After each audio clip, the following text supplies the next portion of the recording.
Russian troops have launched massive strikes on enemy facilities in Ukraine. In Kyiv, explosions occurred in the Fastivsky and Buchanska districts. Fire broke out at the site of the strikes. In the Odessa region, the port infrastructure of the Izmail district came under fire again.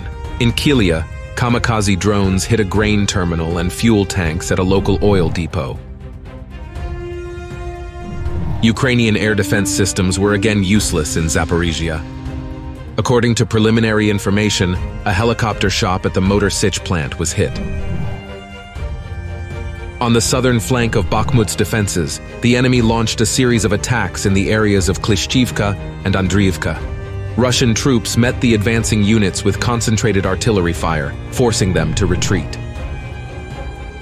A Ukrainian missile launched from the direction of Druzhkivka fell and exploded at a market in Kostyantinivka for unknown reasons. According to the latest information, 17 people were killed and more than 30 were injured. In the Donetsk direction, Russian forces were able to establish control over an AFU stronghold near Krasnohorivka. The successful advance was facilitated by the active use of attack drones against enemy personnel and equipment.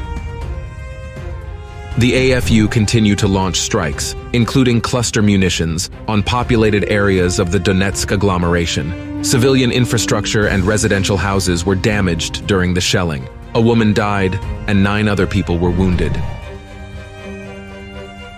In the South Donetsk direction, the enemy continues attempts to occupy Novodonetsk and Novomayorsk. Attacks by small assault groups reinforced by 2 or 3 armored vehicles are successfully repelled by Russian troops.